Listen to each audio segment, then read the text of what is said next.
হেই everyone, আসসালামু আলাইকুম। রাজিয়াস cooking হাউসের আজকের পর্বে নতুন একটি রেসিপি দেখার আমন্ত্রণ জানাচ্ছি। আজকে দেখাবো খুব সহজে কিভাবে সুজির হালুয়া বা বরফি তৈরি করতে হয়। এই রেসিপিটি খুবই সহজ আর ঝটপট তৈরি করা যায়। নতুন রাঁধুনি যারা আছেন তারাও এটা ইজিলি তৈরি করতে পারবেন। সুজির হালুয়া তৈরির জন্য একটি প্যানে প্রথমেই নিয়ে নিতে হবে ঘি। আমি 1/4 কাপ পরিমাণ ঘি নিয়েছি। আপনার সুজির পরিমাণ অনুযায়ী আপনি ঘি নিয়ে নেবেন।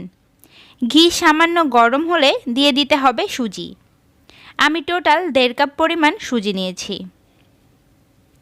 চুলার তাপ লো মিডিয়ামে রেখে সময় নিয়ে সুজিটা ভাজতে হবে। খেয়াল রাখবেন যেন পোড়া না লাগে। সুজির কালার সাদা রেখেই হালকা তাপে খুব ভালোভাবে সুজিগুলো ভেজে নিতে হবে। এরপর অ্যাড করে দিতে হবে পানি অথবা দুধ, আপনি যেটা পছন্দ করেন। আমি লিকুইড মিল্ক অ্যাড করছি। আপনি চাইলে শুধু পানি দিতে পারেন, আবার পানি দুধ মিক্স করেও দিতে পারেন, তবে আমি শুধু দুধটা ইউজ করছি। আমি 1.5 কাপ পরিমাণ সুজির জন্য 3 কাপ দুধ অ্যাড করেছি, তবে সুজির ওপর ডিপেন্ড করে পানি কিছুটা কম বেশিও লাগতে পারে। সুজির সাথে দুধ ভালোভাবে মিক্স করে নিয়ে এ পর্যায়ে দিয়ে দিচ্ছি স্বাদ মতো চিনি। আমি 3/4 কাপ চিনি দিয়েছি, আর দিয়েছি হাফ চা চামচ এলাচি গুঁড়া। এখানে আমি কয়েকটা এলাচি খোসা ছাড়িয়ে ভেতরের বিচিগুলো শুধু হালকা ক্রাশ করে নিয়েছি।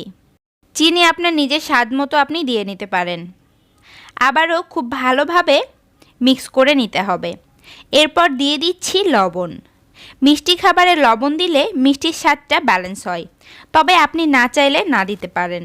আরও কিছুটা ঘি দিয়ে দিলাম। এবার সব কিছু আবারও খুব ভালোভাবে মিশিয়ে নিচ্ছি।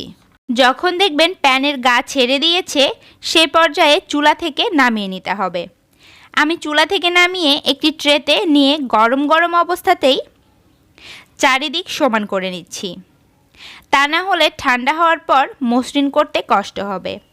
এবার ওপর থেকে কিছুটা বাদাম কুচি ছড়িয়ে দিয়ে চেপে দিচ্ছি। এই কাজটাও গরম থাকতেই করতে হবে, তাহলে বাদামগুলো ভালোভাবে বসবে। আমার রেসিপিগুলো যদি আপনাদের কাছে ভালো লাগে তাহলে আমার চ্যানেলটি সাবস্ক্রাইব করে পাশের বেল বাটনটি প্রেস করে রাখুন। এতে আমি নতুন কোনো রেসিপি আপলোড করলে নোটিফিকেশান আপনি পেয়ে যাবেন।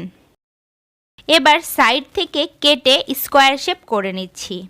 আমি এগুলো বরফি আকারে কাটবো, এজন্য স্কোয়ার শেপ করলাম, তবে আপনি আপনার পছন্দ মতো যে কোনো ডিজাইন করতে পারেন। এগুলো ঠান্ডা হতে থাকুক। অন্যদিকে আমি কিছুটা সুজি আলাদা করে উঠিয়ে রেখেছিলাম।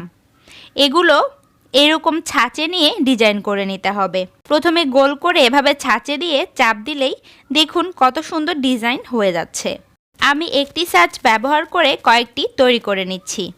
আর স্কোয়ার শেপে যে সুজিগুলো সেট হতে রেখেছিলাম সেগুলো বরফি আকারে কেটে নিচ্ছি। আমি আমার পছন্দ মতো ডিজাইন করে সবগুলো সুজির হালুয়া তৈরি করে নিয়েছি। আপনি আপনার মনের মতো ডিজাইন করে তৈরি করে নিতে পারবেন। দেখলেন তো কত সহজে আর ঝটপট দেখতে আকর্ষণীয় সুজির হালুয়া তৈরি করে ফেললাম। এটা দেখতে যেমন আকর্ষণীয়, খেতেও কিন্তু অনেক টেস্টি।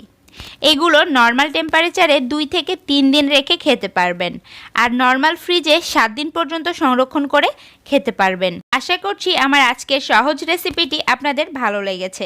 ভালো লাগলে ফ্রেন্ডস অ্যান্ড ফ্যামিলির সাথে শেয়ার করবেন, যাতে তারাও এই রেসিপিটি দেখে তৈরি করতে পারে।